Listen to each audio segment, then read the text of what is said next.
Hi there, I'm Laura. I'm 27 years old, and I recently found myself navigating life as a newly divorced woman after separating from my husband, Larry. Our love story began back in college, where we shared classes and quickly fell in love.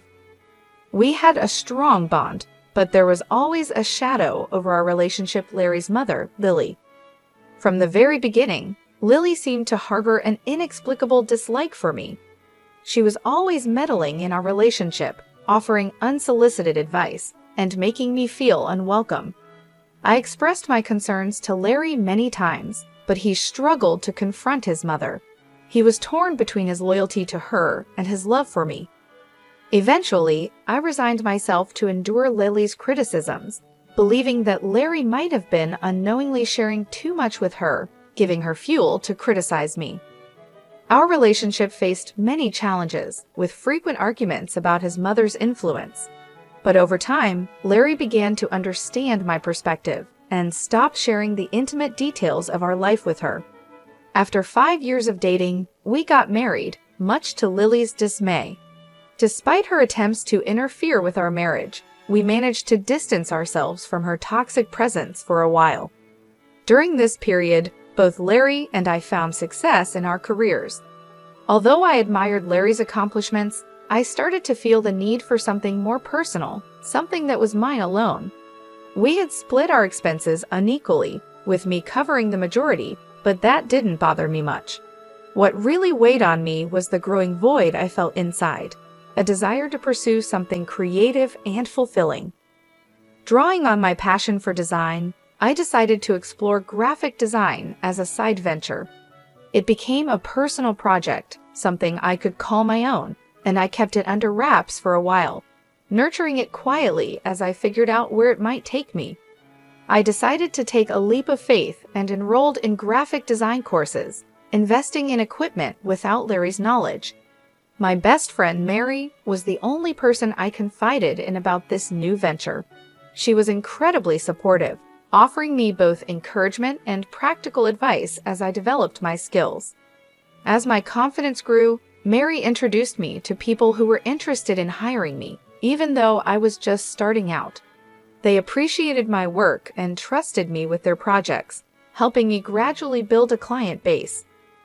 This new source of income made a big difference in our lives. It eased the financial pressures we were facing and allowed Larry and me to enjoy a more comfortable lifestyle.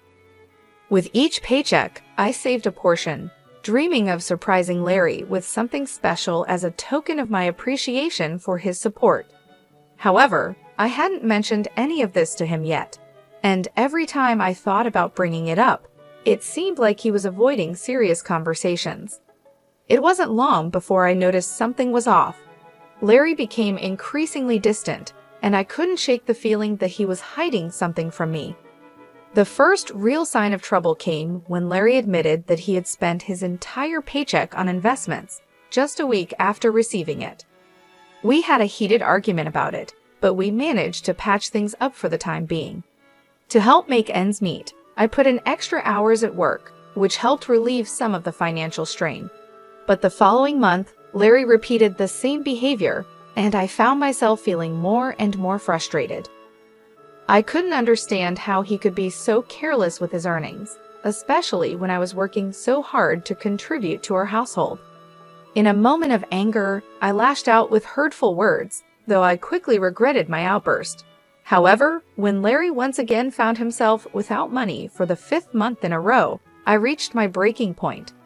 I had been meticulously managing our finances, working tirelessly not just at my day job, but also on my growing graphic design business, which was becoming our main source of income. It was becoming clear that something had to change, and I couldn't keep carrying the burden alone. I had reached my limit. How could you let this happen again? Have you learned nothing? I scolded Larry, my frustration boiling over. Despite his attempts to justify his actions, I was done bearing the weight of his financial irresponsibility. It was a tough decision, but I made it clear that I wasn't going to bail him out this time. Larry reacted with indignation and defensiveness, but I stood firm. You can't gamble away your entire paycheck and expect me to cover for you, I asserted. I won't enable this behavior any longer." Our argument quickly escalated, with accusations flying back and forth, until finally, Larry stormed out, leaving me alone to grapple with the turmoil of our crumbling relationship. In the aftermath of our confrontation, I couldn't shake the feeling that there was more to Larry's behavior than met the eye. Suspicions began to creep in, and I wondered if Lily, his overbearing mother, might be involved. Determined to uncover the truth, I decided to do some investigating while Larry was out. It didn't take long for me to find what I was looking for. Larry had carelessly left his bank account logged in on my laptop, and what I discovered shocked me. Contrary to his claims of being broke, Larry had more than enough money squirreled away. As I scrutinized his transactions, I found nothing unusual, just the usual debits and credits.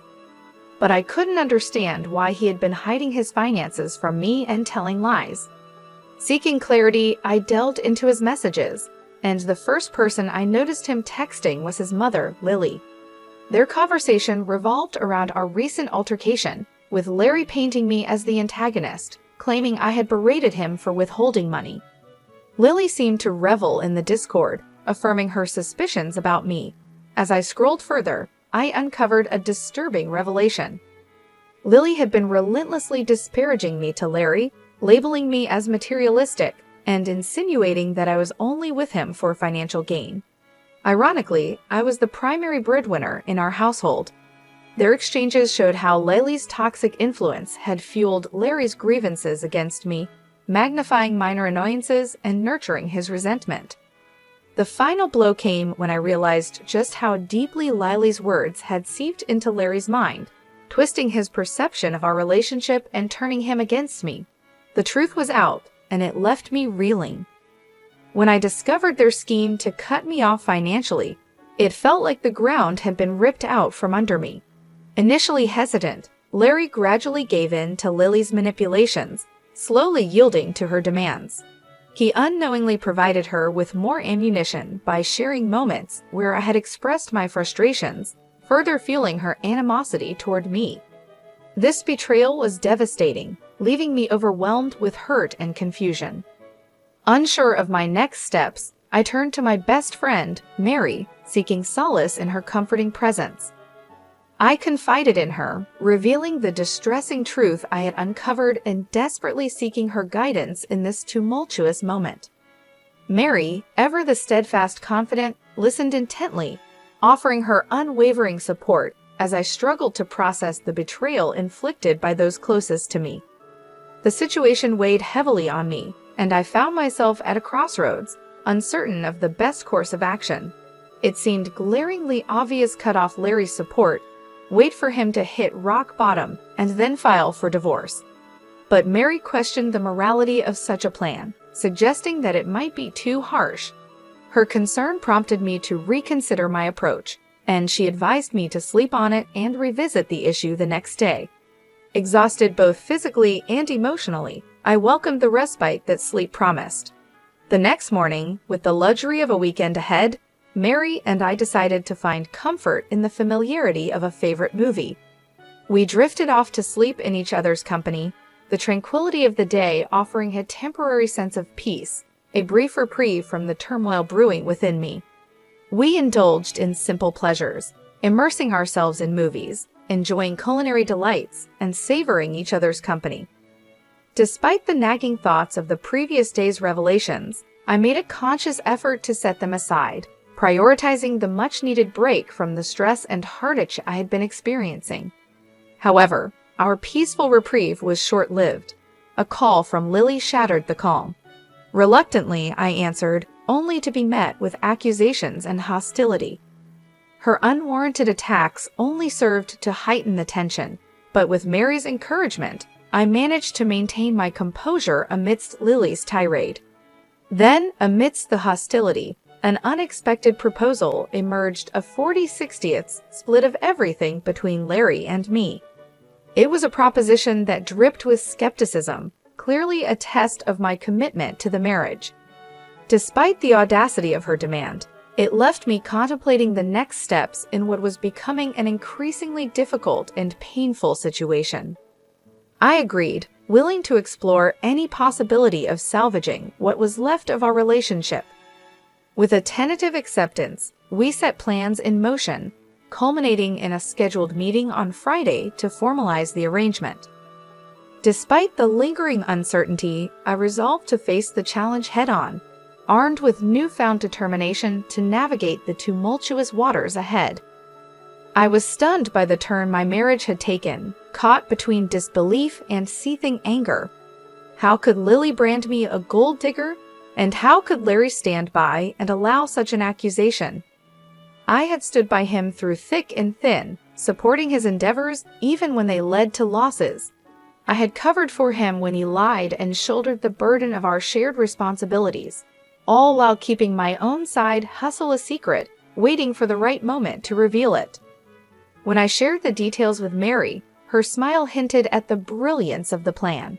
Splitting everything evenly would leave Larry with little to fall back on, given his lack of awareness about my additional income. I had initially hoped to surprise him with a lavish gift once my side venture gained traction, but now I was simply grateful to have it as a safety net. Friday arrived quickly, and Mary accompanied me for support. When we arrived home, we found Lily, Larry, and a lawyer already there, finalizing the contract. Ignoring Larry's silent plea for privacy, I approached Lily and demanded to review the terms. As expected, the agreement mandated an equal division of assets, with a clause prohibiting financial assistance between us. Reluctantly, I signed, knowing it would leave Larry scrambling financially. Predictably, problems ensued. Initially, our communication was limited to curt words, the rift between us too deep to bridge. Yet, living under the same roof required some level of interaction. Larry attempted to reach out and mend the divide, but I remained distant, resentful of his complacency in the situation. As time passed, Larry's persistent attempts to reconnect grew tiresome. The weight of our fractured relationship hung heavily over us, and I found it increasingly difficult to maintain my resolve. Despite everything, the reality of our situation was sinking in, and I knew that the path forward would not be easy. I eventually gave in. "Will you please just talk to me? We can't keep going on like this," Larry pleaded, his voice filled with a longing that caught me off guard. It was jarring to hear him express how much he missed our connection, especially after he had willingly signed away our financial unity. "What do you want me to say, Larry?" I retorted, my frustration clear. "Is that why you agreed to sever our finances completely?" His silence was deafening, revealing the deep divide between us as we stood at the brink of our shattered marriage. I struggled with the weight of our choices, unsure if reconciliation was even possible. "I just need to know where your loyalty lies, Laura," Larry implored. "Despite all the issues caused by your mother, you still choose to side with her. Is this truly what you believe is best for us?" "Please, Larry, don't speak ill of my mother like that. And what wealth are you so concerned about?" "I don't understand," I countered, feeling both confused and hurt. "I'm simply trying to make things right between us. Can we not lash out at each other?" "There will be no reconciliation until that contract is null and void," Larry replied defensively. "It's only been 3 weeks since we signed it, and I've seen no evidence to suggest you're not here for the money. If you're struggling financially, just let me know. I'm willing to help," I offered, trying to bridge the gap between us. "Wouldn't that be a breach of the contract?" "I won't risk violating it," I insisted. "Why are you making this so difficult? Can't we just be civil?" I could see Larry wrestling with conflicting influences, his mother's and his own. The Larry I married wouldn't have succumbed to such manipulation. That month, I focused on paying off our major debts, leaving Larry to manage on his own. With my share settled, I had more disposable income, and Mary and I indulged in lavish outings, while Larry always had an excuse for his financial constraints. My graphic design side gig was thriving, and I began to seriously consider quitting my day job. Meanwhile, Larry struggled, his portion of the pantry often bare. While a part of me felt sympathy for him, I couldn't ignore the choices he had made that led us here. I reminded myself that Larry had brought this situation upon himself, but that didn't make the unfolding events any easier to handle. Lily's unexpected visit, however, threw me off balance. She stormed into my home, her face a mask of anger, and before I could even greet her, she accused me of stealing from Larry. The words hit me like a slap in the face. Not only was I confused, but I was also immediately on the defensive. How could she possibly think I was stealing from my own husband? "What are you talking about?" I demanded, trying to keep my voice steady. "You're accusing me of seeking revenge on Larry because I don't like the contract he made us sign? That's absurd. Your son has been struggling all month, but it's not because I've been stealing his money to fund my outings. He has no money to steal, and you know it. And let's not forget who actually coerced us into signing that contract in the first place. You forced it upon us, and now your son is paying the price." Lily's eyes narrowed, and I could see her temper flaring. "Liar," she shouted. "I'm calling the police right now." "Go ahead," I replied, meeting her gaze head-on. "I haven't taken a single cent from your son. You won't find anything because there's nothing to find." "Then how do you have so much money?" she demanded, not backing down. "Your job doesn't pay that much more than Larry's, and he's told me you've cut back your hours. So where's all this money coming from?" I took a deep breath, deciding that now was the time to lay it all out.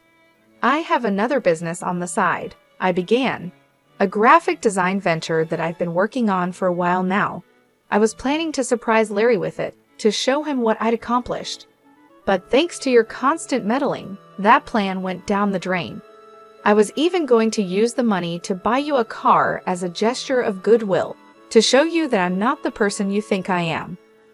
Lily looked taken aback, but she wasn't ready to relent just yet. "How much do you make from this side business?" she asked, her voice laced with suspicion. "More than you'd expect," I answered. "I've worked hard to build something successful, something I'm proud of. And all this time, I wasn't lying or trying to deceive anyone. I was simply trying to do something good, something positive. And now, thanks to your interference, everything I've worked for has been jeopardized. If you care so much about your son, maybe you should be the one supporting him instead of tearing down everything I've built." With that, I took a deep breath and reached into my bag, pulling out a set of divorce papers that I had been holding onto for this moment. The sight of them seemed to take Lily by surprise, but I was beyond caring about her reaction. I turned to Larry, who had been standing silently by, his expression a mix of guilt and resignation. "I didn't want it to come to this, Larry," I said, my voice softening as I addressed him. "I tried to make things work, even after everything that's happened. But I can't keep doing this. I can't keep living under the shadow of your mother's influence. And I can't keep pretending that everything is okay when it's not. I've worked hard to build a life for myself, and I deserve to be with someone who supports that, not someone who lets their mother tear us apart." Larry looked down, unable to meet my eyes. Lily opened her mouth to say something, but I cut her off before she could start. "This isn't just about money," I continued. "It's about respect, trust, and the foundation of a relationship that should have been built on mutual support. I've done everything I can to support you, Larry, even when things were tough. But I need to take care of myself now. I need to protect what I've built." With those words, I handed the divorce papers to Larry. The silence that followed was heavy, filled with the weight of everything that had led us to this point. Lily looked at the papers, then at Larry, her face a mask of disbelief. I knew it wasn't going to be easy, and the road ahead would be filled with challenges. But I also knew that I couldn't keep sacrificing my own happiness and well-being for the sake of a relationship that was no longer healthy. As I turned to leave, I felt a sense of finality, but also a sense of relief. I had taken the steps I needed to protect myself, and now it was time to move forward. Whatever the future held, I was ready to face it on my own terms, with the knowledge that I had done everything I could to make things right. I had filed for divorce right after we signed the contract, quietly holding onto the papers until the right moment to reveal them. When I finally handed them to Larry, the shock on his face was unmistakable, but but I felt no sympathy. I had given him every chance to make things right, and he had chosen his path. I expected Lily to be pleased, given how hard she had pushed for this separation. Instead, her expression shifted to one of fury as she realized the full consequences this would have for her son. I calmly informed them that I would be moving out in last weeks.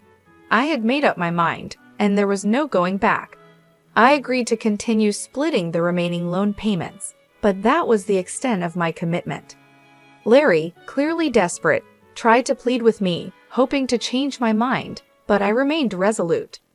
I reminded him that this was the outcome of his choices and actions, and that we had both reached a point of no return. In the months that followed, I began to feel a sense of liberation from the toxic relationship that had been weighing me down for so long. Lily, as expected, tried to contest the divorce, likely hoping to salvage something from the situation. However, with our assets already legally separated, there was little for Larry to gain from the proceedings. In fact, he ended up losing more than he ever imagined. Unable to keep up with the mortgage payments on the house, he was forced to sell it and move back in with his mother. As for me, my life took a turn for the better. My graphic design business began to flourish far beyond what I had initially envisioned. I started landing lucrative opportunities with big brands, and my client base expanded rapidly. It was a blissful and rewarding period for me, one that filled me with a sense of accomplishment and relief. I finally felt like I was in control of my life, free from the negativity and constant stress that had overshadowed my marriage. Every day, I felt grateful that I had something to fall back on. My side business, which had started as a small venture, had grown into a successful and profitable enterprise.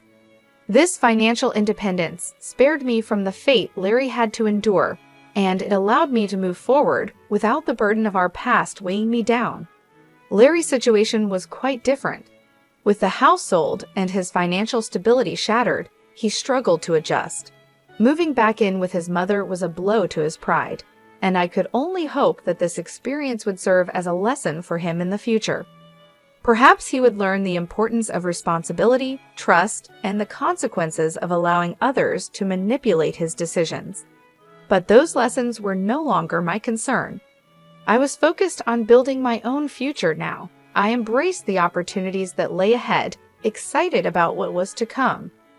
The freedom to pursue my passions, the success of my business, and the peace that came with leaving a toxic situation behind filled me with a sense of fulfillment I hadn't felt in years.